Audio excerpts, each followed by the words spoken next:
Direct en jeu, la radio solide. Je tiens à remercier Gilles Lifshitz et surtout Ségolène Godeluc, puisqu'à 8h30, j'ai effectué l'interview du directeur de Philapost. 8h40, on a fini l'interview. 8h45, j'ai pulvérisé mon record, puisqu'elle était en ligne. Et alors, ce que j'adore, c'est quand je viens ici maintenant, puisque vous savez qu'on est très fiers, nous, en métropole lyonnaise, d'avoir tout simplement une grande poste, place Bellecour, que j'ai beaucoup pratiqué, puisque juste à côté, il y avait un coworking qui s'appelait Nomade, et j'avais mes bureaux à Nomade. On avait fait une très belle fête de la musique à cette époque-là. Et puis là, moi j'adore quand quelqu'un... Ah bon, parce que c'est en direct en plus. Alors, le problème qu'il y a, c'est que je ne sais pas comment je vais faire, parce que soit je veux vous montrer la boîte aux lettres et les timbres, soit je veux montrer... À qui ai-je le plaisir? Jean-Louis Fagot, je suis animateur commercial sur la direction du Rhône et de la Loire. De quelle société? De la Poste. Ah oui, c'est vrai, c'est marqué dessus pourtant. Et tout. Alors, ce que je vais faire, on va décaler.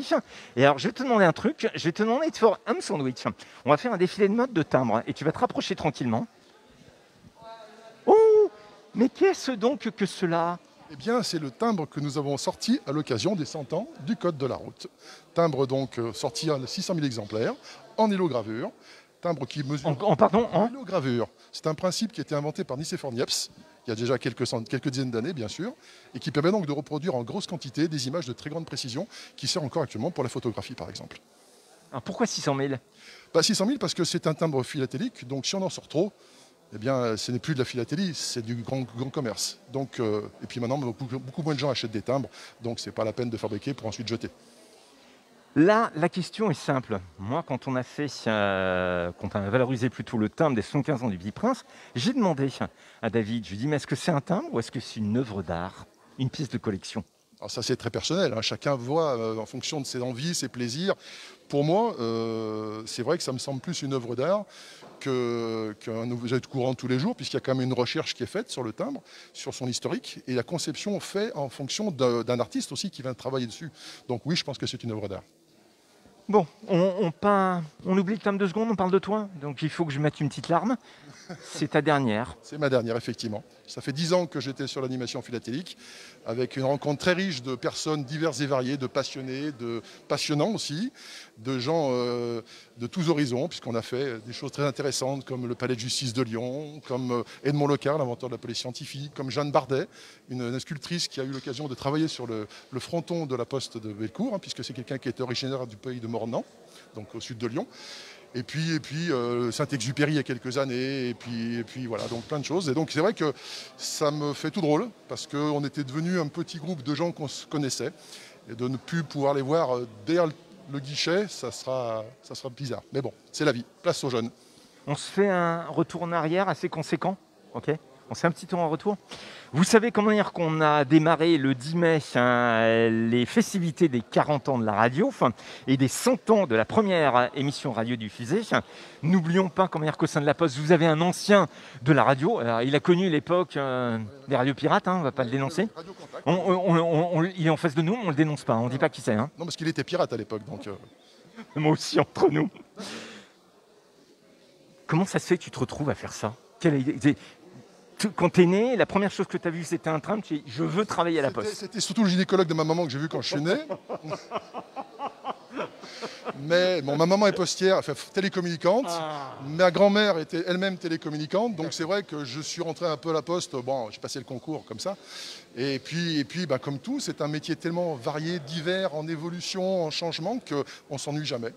Donc je suis passé par la banque, je suis passé par le guichet, par l'animation commerciale, les professionnels. La philatélie fait partie du métier de postier, même si ça se fait de moins en moins. Donc naturellement, on m'a demandé de le faire, donc je me suis intéressé et je me suis investi dedans. Comment est-ce que tu as vu l'évolution de la Poste dans toutes ces années? Alors c'est vrai que je suis rentré en 80, ce qu'on appelle les générations Mitterrand. L'évolution de la Poste, elle est phénoménale. C'est vrai qu'elle se fait un peu à marche forcée, mais je veux dire qu'on a toujours, globalement, malgré ce qu'on peut peut-être entendre, des gens qui ont envie de faire plaisir et de rendre service. C'est ça qui est important, c'est ce qui me semble être la marque de fabrique d'un postier. Ce sont des gens qui sont au service d'eux. Et ce qui leur fait très mal, effectivement, c'est quand il y a des gens qui viennent se plaindre ou qui sont virulents, voire méchants, puisqu'on a quand même malheureusement de plus en plus d'agressions depuis la Covid. Ça fait très mal aux gens parce que ce sont des gens qui se décarcassent globalement pour faire plaisir et qui n'ont pas cette reconnaissance de dire, voilà, j'ai pu me tromper, il peut y avoir un problème, mais moi, à mon niveau, j'ai fait le maximum que je pouvais. Donc c'est un petit peu ça. Mais autrement, la Poste a évolué et évolue encore, heureusement, et s'adapte au jour le jour à toutes les évolutions et technologiques et sociétale. On l'a vu avec plein de services qui sont mis en place, de l'entraide, au niveau aussi bien professionnel mais officiel que des initiatives locales, bien sûr. Hein. Vous avez par exemple tout bêtement l'identité numérique maintenant qui se met en place. Oui, alors justement, c'est quoi l'identité numérique? L'identité numérique, c'est une sorte de mot de passe universel qui fait qu'une fois qu'on est enregistré, nous permettra d'accéder à plein de sites, les impôts. Moi, je l'ai à titre personnel depuis quelques années, les impôts, mon dossier médical personnalisé, ma mutuelle, la sécurité sociale, etc. etc. Donc c'est très très pratique et c'est gratuit. On revient à ça? Oui. Donc, tu as fait du sport pendant 15 jours, c'est ça? Non, tu as musclé ton bras. Tu es droitier ou gaucher? Je suis gaucher et je Donc, fais du sport parce que je suis badminton, effectivement. Donc, tu t'es vraiment échauffé sur le bras gauche. Sur le bras gauche, et surtout le poignet, pour oblitérer. Bien sûr. Mais franchement, non mais on est en direct. Hein. Non mais franchement. Dis-moi, quand là je regarde, je sens, Ah, c'est pas le timbre de l'euro celui-là, il ne sent pas le gazon celui-là. je touche, je ne peux pas goûter. Quoi que si, je goûte. Alors, c'est pas non plus aromatisé, ça pourrait se faire hein, techniquement, on est capable d'aromatiser. D'ailleurs, certaines postes le font, quand on lèche derrière, ça a un goût. Bon, c'est comme du chimique, donc moins on en met, mieux c'est. Au secours, quand on refait le meleux, quand on lèche. L'interprétation des journalistes, elle est ce qu'elle est. Hein. Merci. Et puis, il y a Louis. Et alors là, tu t'as dû... Louis. Oui, pardon. Et là, tu t'es entraîné parce que ça fait tac, tac, alors, tac. moi, je ne fais pas tac, parce que tac, ça va faire un tampon. Et ce que les gens viennent nous voir, bien sûr, c'est le produit. Et ce qu'ils cherchent, quand ils ont un guichetier en face de chez eux, enfin en face d'eux, un chez de clientèle, c'est la qualité de l'impression, puisqu'ils cherchent le souvenir.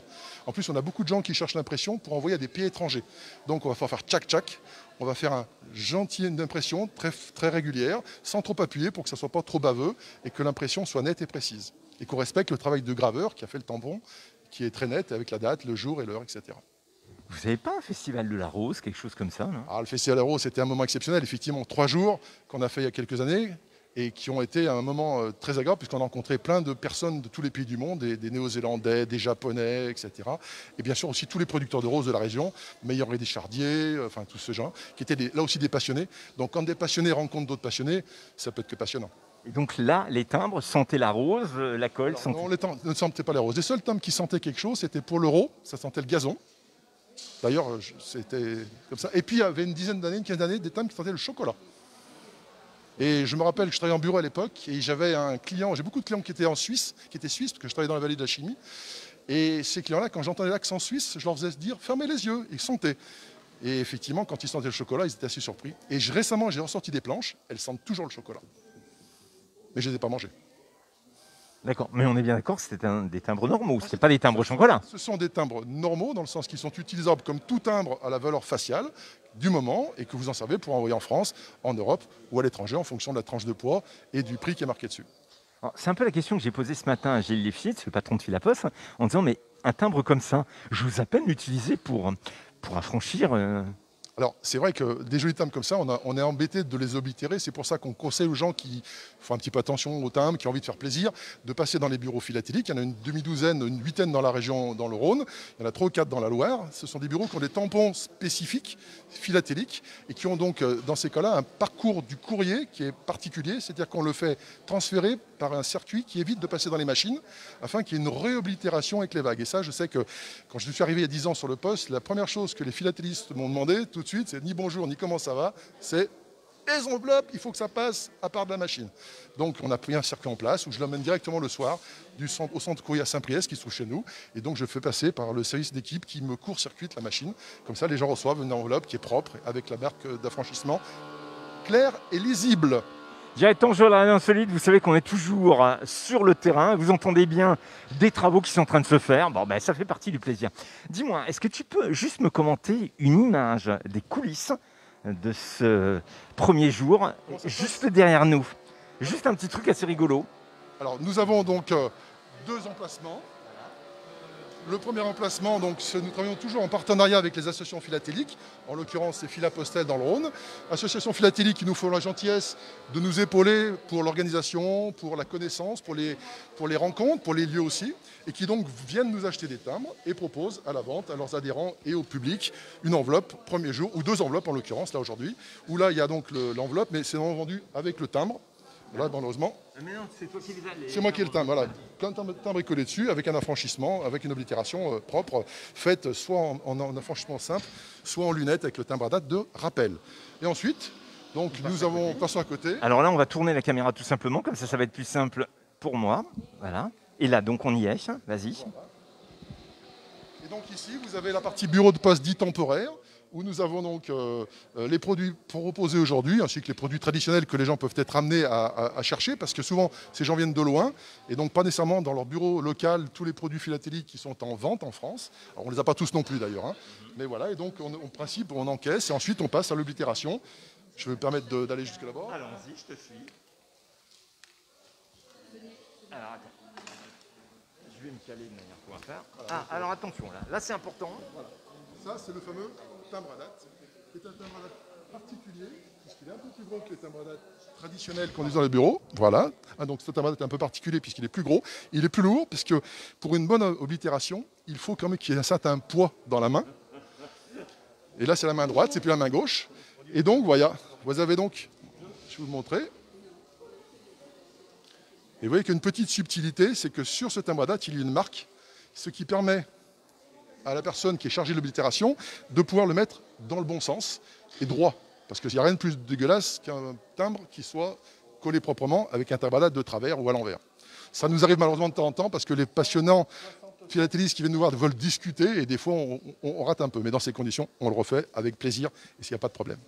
Je voudrais juste vérifier un truc. Ah oui, Ça pèse pas 1 kilo, mais ça pèse un petit peu. Toujours parce qu'il faut qu'il y ait quand même un certain poids pour que l'oblitération puisse se faire. Je vais vous montrer comment ça marche, parce que c'est vrai qu'on a souvent tendance à parler de...